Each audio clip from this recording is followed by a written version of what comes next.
I'd like to do is welcome you to part 3 of the new moon in Sidereal Capricorn guided intention setting. We're going to talk about Capricorn archetypes and Capricorn themes.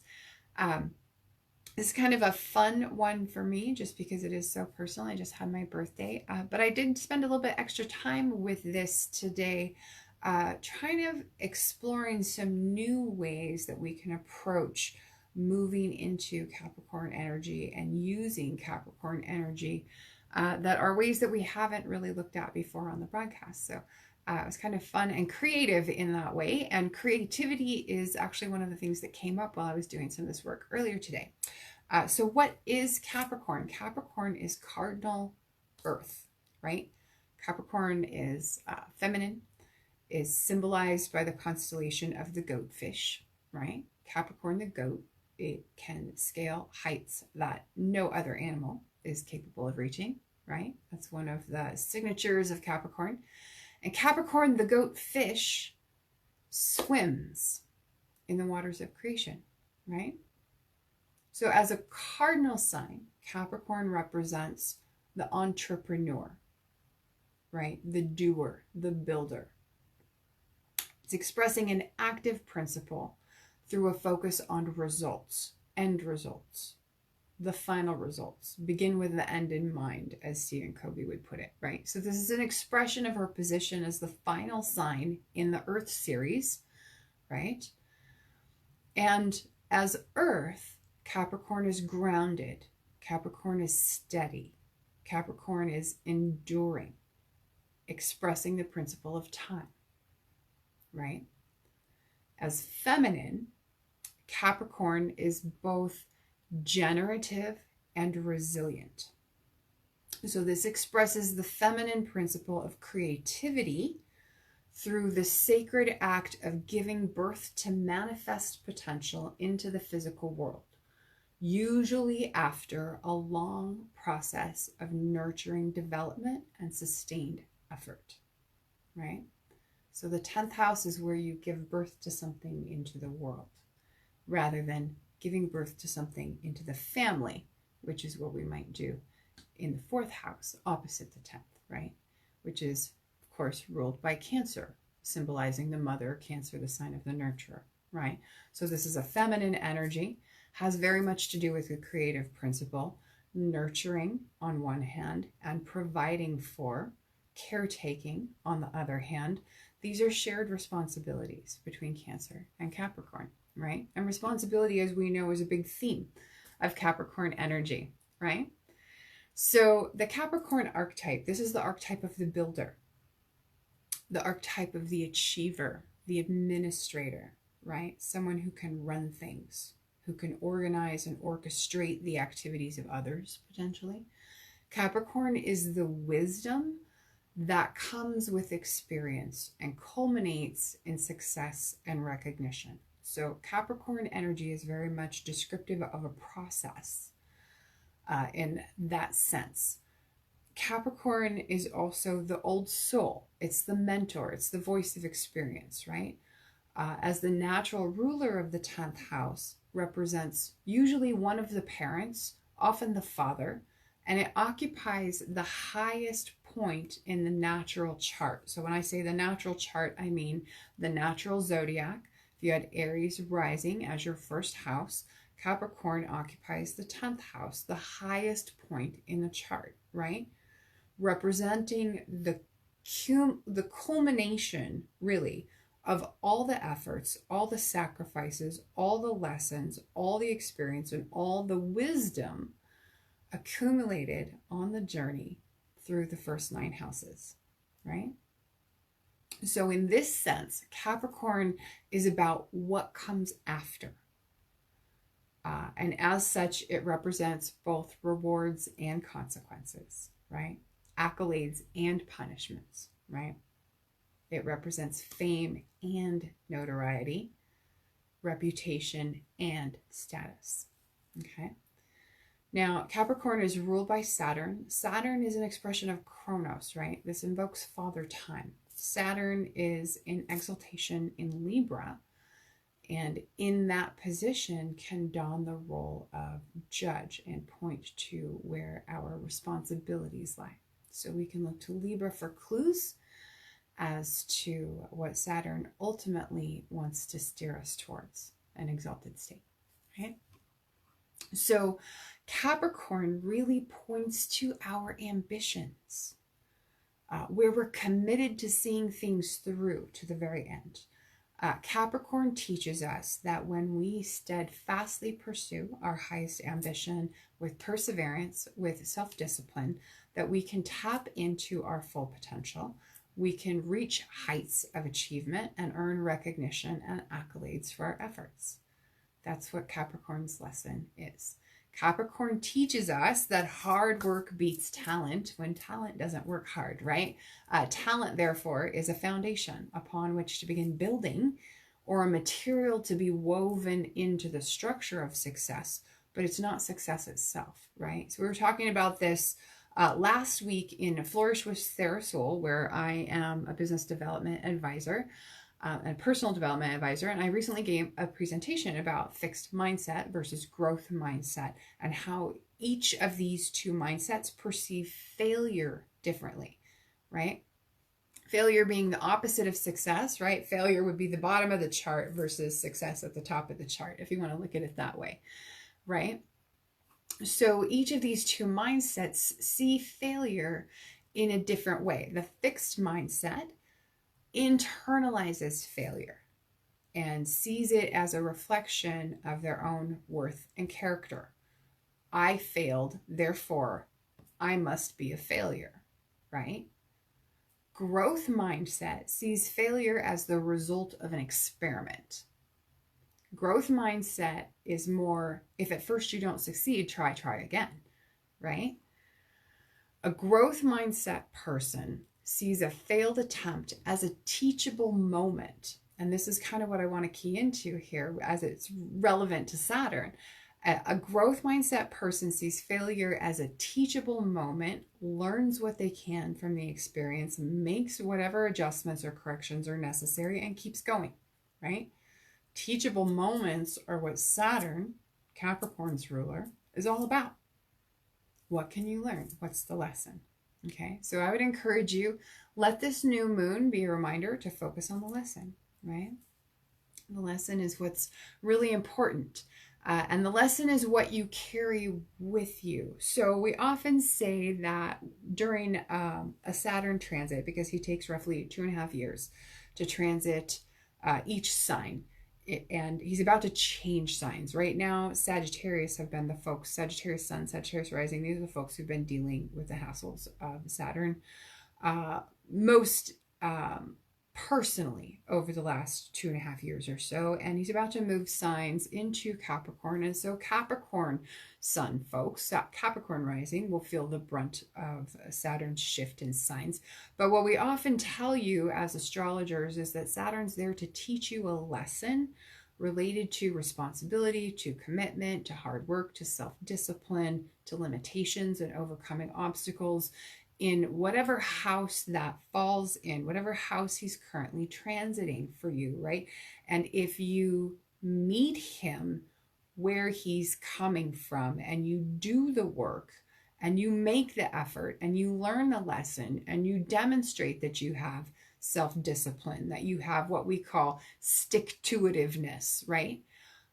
Then when he leaves that house or when he leaves that sign, we generally say that he gives you a gift or a blessing in exchange for that hard work and that dedication that you've shown, that you've demonstrated, your willingness to accept whatever lesson he was there to teach you. Now, Saturn's about to leave Sagittarius. And these teachable moments that we've had as experiences with Saturn on his journey through Sagittarius, if we have met Saturn on Saturn's level, we will, here in short order, hopefully find out what that reward is that Saturn has waiting for us.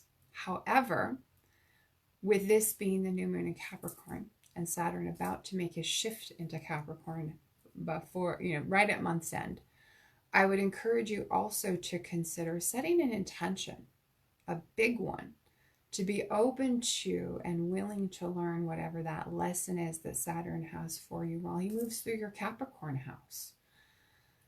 This will be the first new moon of that transit, really, and those transits tend to last, I would say, 2.5 to 2.7 years, depending on retrograde activity. So roughly we say 2.5 on average. But consider that we're about to experience this new shift in what Saturn is bringing up for us in our own personal charts, especially around responsibility, around obligation, around commitment, around hard work and sustained effort. So watch and see where these shifts are taking place for you. Use this new moon as you set your intention, whatever your goal is or your big long-term plan is for 2020, set that intention. But also concurrently, like I was saying, I would encourage you to set the intention to be open to whatever this new lesson is that's about to enter your life as Saturn changes signs into Capricorn. Okay? So that being said, grab your pen and paper, because what we're going to do now is go over some prompts that you could use as you set your intentions for 2020. Excuse me. I made some tea. I drank it all. Whoops. That's what happens. Also, because it's a new moon, yay! We get to read and see what our saying is in the moon gazing journal. I'll read it for you right now, actually, while I have it open. It says,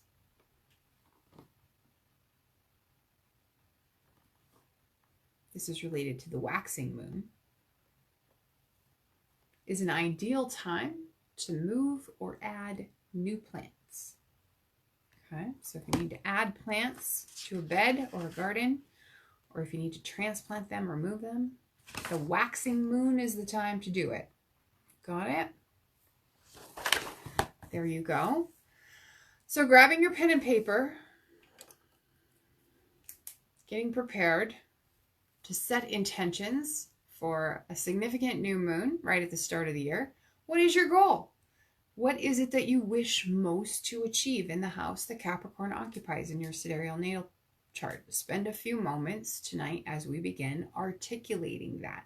What is your goal for that area of your life? What is the result that you want? What is your most desired outcome? Right? What is your highest ambition? Consider that. Spend some time with it. Think big. Okay? Think realsies. What do you want to be known for in that part of your life? What is the achievement that you would most like to be recognized for in that part of your life?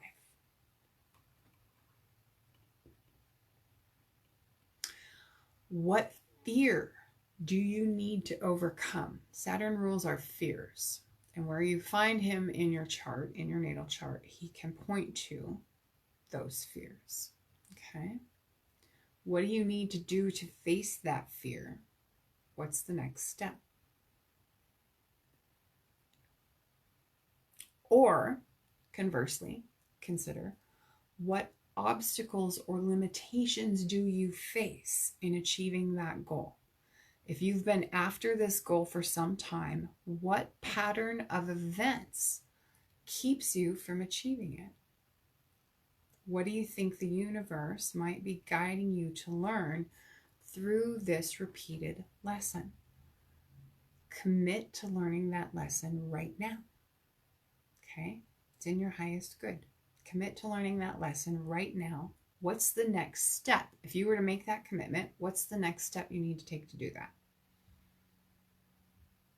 If you're an entrepreneur or a business owner, I would encourage you to do this practice once specifically for your business as well, because we are at the first new moon of the year. Ideally, do it once per year with the new moon in Capricorn. You might want to give some consideration ahead of time, if that's you, if you are a business owner or an entrepreneur, in part so that you're poised to take action with the most auspicious energy after the new moon has begun to shine. Like I was saying earlier in the broadcast in part one, we normally would encourage you to take action at the first light of the new moon. This new moon, that's not necessarily the best time because you're encountering the risk of disappointment if you do that. So I would encourage you this new moon, take action early on the 24th itself, or hold off until after the 29th. Maybe the 30th or 31st would be better days for you, unless you specifically need to leverage the Venus-Neptune conjunction. If you don't have to have that aspect exact with your whatever it is you're initiating this month, like I said, I would make my initiation on the 24th, because then you can catch it while it's accumulating, while it's still building, and you can still take advantage of it in that way. Okay. So I'm going to recap these prompts. What I want you to do is go where you feel led, whichever one's speaking to you most strongly. Use that prompt. Write out your intention for this particular new moon. I want you to give some specific attention to the outcome, to the ideal outcome, describing it, articulating that. What does it look like? Spend some time visualizing it if you need, in order to be able to put it into words. And I want you to write a commitment-based affirmation around the goal that you're setting for yourself tonight. And please share that in the comments. I'm going to write a commitment-based affirmation too. I don't always write my affirmations live on the feed, but I'm going to do that tonight because I feel like I need to get some fresh ones going. But let me recap, and then we'll spend a few minutes writing out those intentions. So what is your goal for this area of your life where you find Capricorn in your sidereal natal chart? What is it that you wish most to achieve? Spend a few moments articulating that on your paper. What result is it that you want? What's your most desired outcome or highest ambition? What do you want to be known for? What achievement would you most like to be recognized for? And then you can also consider, what fear do you need to overcome? What do you need to do to face that fear? What's the next step? Or you can consider, what obstacles or limitations are you facing in achieving that goal? And if you've been after that goal for some time, what pattern of events is keeping you from achieving it? What is it that you think the universe might be trying to encourage you to learn through this repeated and recurring lesson? I would invite you to commit to learning that lesson right now with this new moon, and then consider, after you make that commitment, what's the next step? What's the absolute first next step that you need to take, right? The first next step. I like that. That you need to take in order to learn that lesson. And like I was saying, I will go ahead and repeat this. If you are an entrepreneur or a business owner, I encourage you to do this practice once, especially for your business, where we're at the beginning of the year. We're at the start of 2020. We are just positioned as the new moon energy is unfolding. Give it some consideration. What is the most important thing that you can accomplish in your business this year? Set an intention around that and make your initiation on the day that works best for you as well. Typically, like I was saying, we would do that on the most auspicious energy after the new moon has begun to shine. So write a commitment-based affirmation with the goal. Share it in the comments when you're done. Everyone go ahead and get started. Thanks for joining me.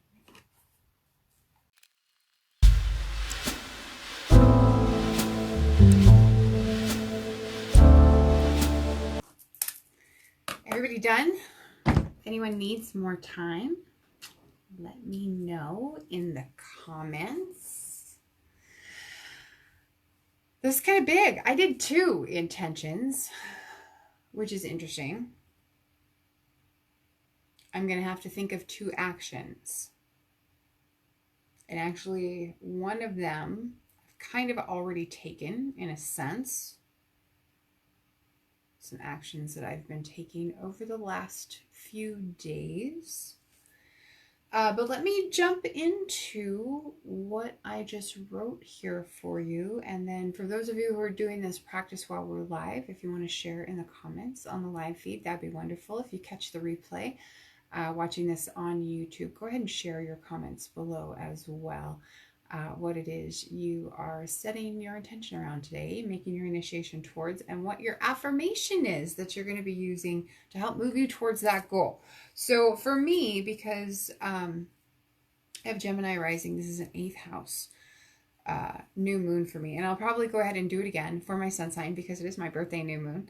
And so that way I can take advantage of it in that way as well. But what I wrote, because this is 8th house, there's kind of 2 approaches that I'm looking at taking here. And I think they're both valuable, which is why I'm going ahead and taking this double sided approach, which is maybe really appropriate for someone with Gemini rising anyway.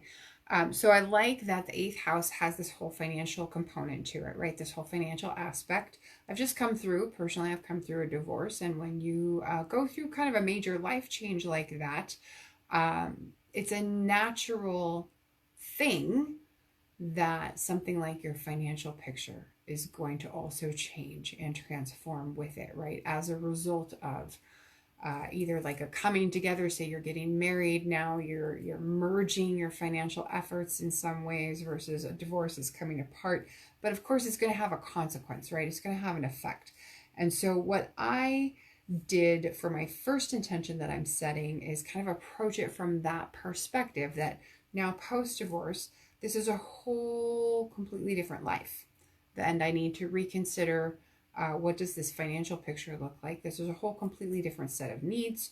And so I wrote that it was my intention to completely recreate my debt picture, completely recreate from the ground up, completely restructure, if we want to borrow a phrase from the debt world that would be commonly used in bankruptcy, right? Restructuring debt. Well, this is an opportunity for me to proactively restructure my financial picture, my debt picture, my estate plans, my wills, insurance policies, things like that. All of those needs have suddenly changed dramatically, and all of them need another look, and they all need to be altered to fit whatever those new needs are. And so I wrote that as my intention, that this new debt picture will restructure my finances through the coming 3 years, through this Saturn transit, right?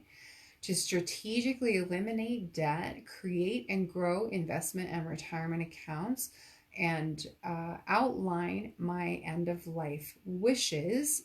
So this goes into estate planning and wills, right? And that this new debt picture will leave me in a position of financial freedom and independence for the long term. So the affirmation that I wrote around this intention is, I can transform my financial condition through dedicated action and wealth building strategies. And actually I'm going to rewrite that here in a second, and just to get rid of the word can.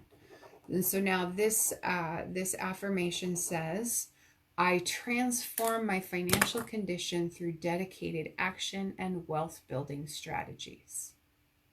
There we go. Simple, easy peasy, right? Simple but powerful. That's a really solid affirmation right there. And then I also wrote, once I got done writing that, I thought, wait a minute, we also have this whole other piece of the 8th house, because the 8th house also has to do with psychology, right? It has to do with healing in some ways. And so psychological healing, psychological transformation, deep digging, research, going into dark places. And so I decided, let's tap into that expression of the 8th house as well, because there's some good stuff that we can get into there too, right? So I wrote that it's my intention also to explore the dark, unhealed places in my psyche and to heal them through the process of parenting, right? This is Capricorn and Saturn, through parenting the inner child in the ways it most needs, parenting my inner child in the ways she most needs, right?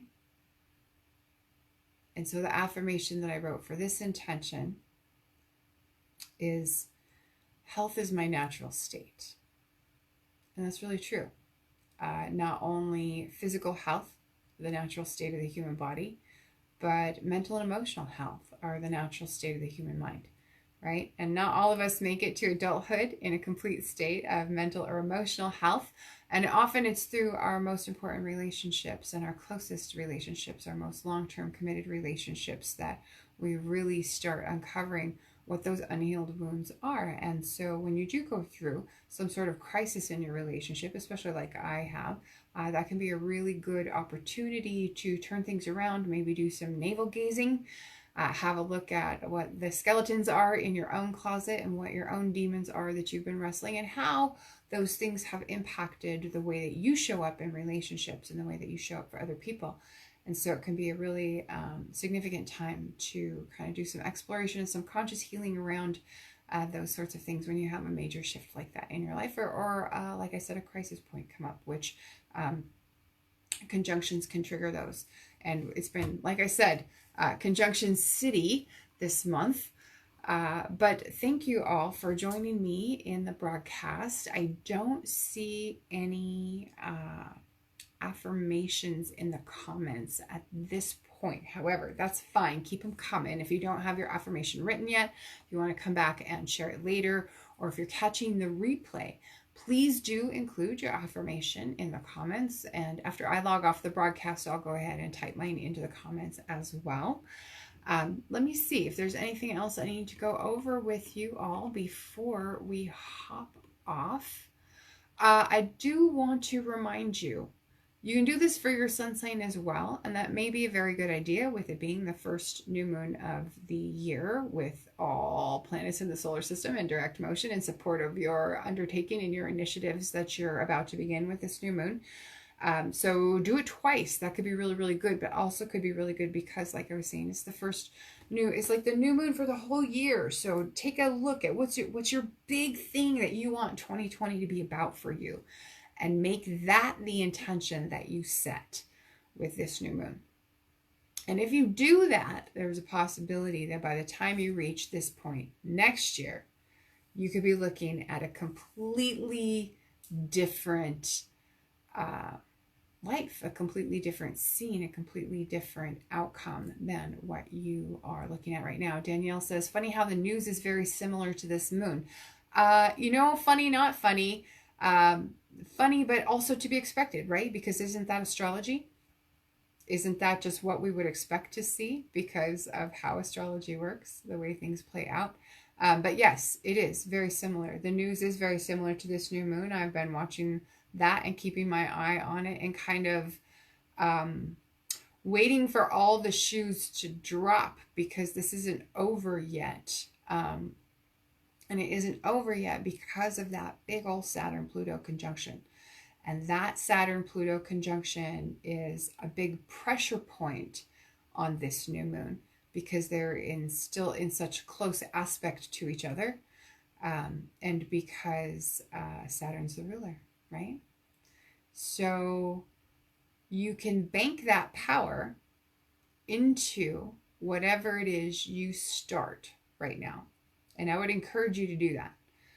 But like I said, just be careful working around that Mars-Pluto square, because you don't necessarily want to invite the risk of disappointment into your endeavors that you're undertaking.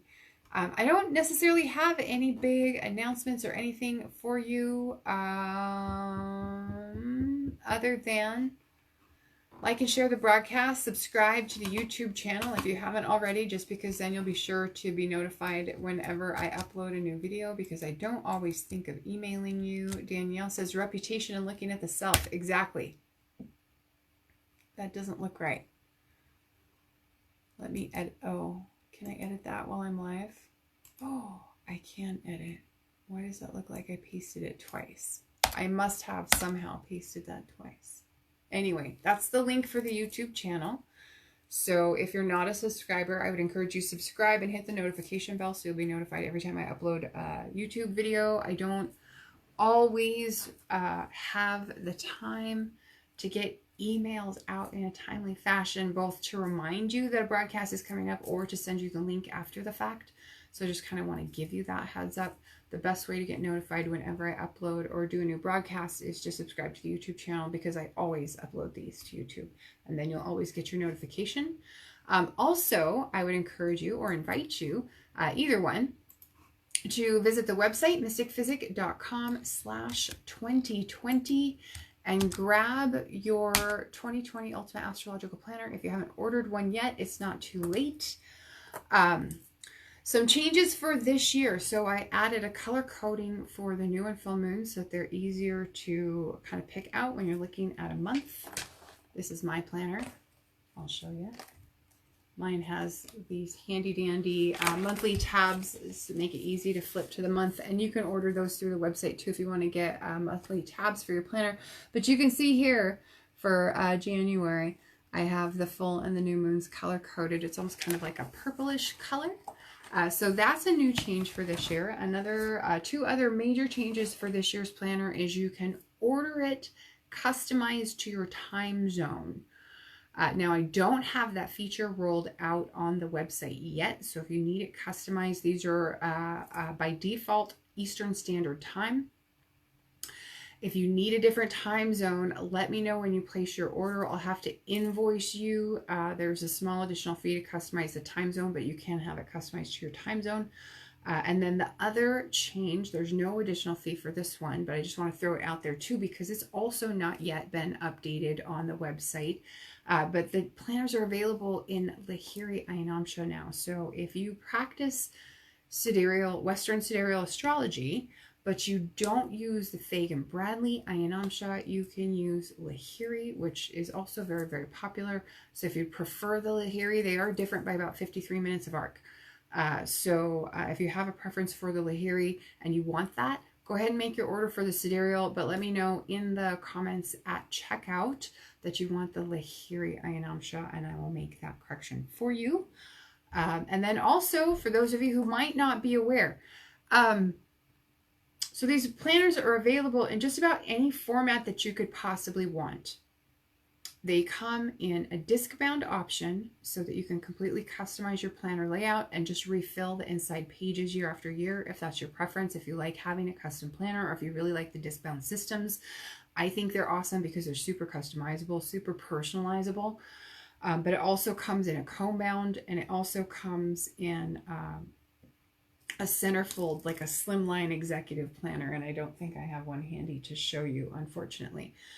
So if you just like having the 12 months, almost like the 12 monthly calendars, just a slimline thing to fit in like a briefcase or a messenger bag or something, you can get a slimline executive planner as well. I do have them as downloadable files that you can print yourself if you use a special size of planner. So if you use a pocket planner or a travel or classic size planner or even monarch size, but you have your own, you can just buy downloadable files of the PDFs and print them out at home for your own planner that you already have. And so that's another way that you can get them. Or if you want to really upgrade and you really want the personalization aspect, you can order a personalized planner. And when you order the personalized planner, instead of it being, I'll show you again, we'll use January as our actually no, we'll go into February, because February we're getting into Mercury retrograde territory. So this is color coded, you can see. Yellow is when we're in a Mercury retrograde period, right? And then if we flip back to January, it's color coded the other days that you'll see. So the pink, these are the best days of the month for love and romance. The green are the best days for luck. And then the blue represent the best days for business. Now, those best days are calculated by transit to transit aspects. Okay. If you want transit to natal aspects for your own personal best days, you can have that too. That is an upgrade feature, and when you place your order for the personalized planner, you want to be sure to give me your date, time, and place of birth so that I can make sure to get your customized transits plugged into your calendar. And then I also go through and do a whole new set of calculations to figure out what your personal best days for love, luck, and business are for the whole year. And then of course you also get the Mercury retrograde notation as well, and that way it's easy to see, oh, Mercury retrograde's coming, you know, automatically to keep that in your plans as you're figuring out your appointments and and making your life come together throughout the year, right? So you can order these in any of those formats, like I was saying. You can also order, there's 2 different main styles. Like I was saying, the Executive Slimline, this is just a monthly planner. So it's just each of the 12 months of the year. It's actually 13 months because you're going to get January 2021. Or the bigger day planner, this one also includes, so aside from the month at a glance where you're getting your best day notation, this one includes, for all 52 weeks of the year, it includes a monthly appointment planner. Now, this is my personal planner I'm showing you, so it doesn't come with the ruler. This is mine. Okay, so that's not included. But it comes with an appointment planner. You can kind of see like this hourly appointment planner as well. So if you really like to get into the nitty-gritty with your appointments and your to-do list for the day planner goes into greater depth of planning, and you might prefer that. If you just want to know what are the aspects, what are we looking at, what are we dealing with, and have it as a quick reference, the monthly planner might be your speed. But regardless of what your budget is, and regardless of how you're interested in astrology, because you can get this in Lahiri, you can get this in Fagan Bradley, but you can also get it in a tropical zodiac. Not that most people watching this broadcast would probably want that, but if folks use tropical zodiac, it's available in tropical zodiac as well. So it's really geared towards arming you with what you need to navigate the coming year, regardless of your budget, regardless of how you like to do your planning, regardless of what your needs are. There should be something that fits your need, that fits your budget, that gets you the information that you need to know as you plan your life and move through the year. And so mystickphysick.com/2020, the link that I just dropped in there, that will take you to the full collection at mystickphysick.com, and you can shop the full collection like I was saying. But keep in mind, if you want a custom time zone, you need to let me know in the comments, and I'll invoice you for the charge for the upgrade. If you want Lahiri as your Ayanamsha instead of Fagan Bradley, you'd also want to let me know that in the notes when you place your order. And I will eventually get those new features rolled out to the website, and that way you won't have to leave me so many comments when you place your order. But thanks so much, everyone, for joining me. Strap in, put your crash helmets on. We're still playing through January. It's been kind of a challenging month, and I think that we still have some weeks of it left to go. But don't be shy about leveraging this new moon to set your intentions and to think big, think strategic, think long-term. That's what Saturn really wants you to do. Saturn wants you to think long-term. Saturn wants you to be strategic and make wise, informed choices. And we can do that this go-round. We have the potential to make some absolutely life-changing things happen with this particular new moon. And I would encourage everyone who has the opportunity to do that to definitely take advantage and do that for yourself. You never know what kind of amazing things can be in store for you when you're willing to take the courageous step to do something to change your life for the better. Thank you all so much for joining me for this new moon, and we'll see you again next time. Bye-bye.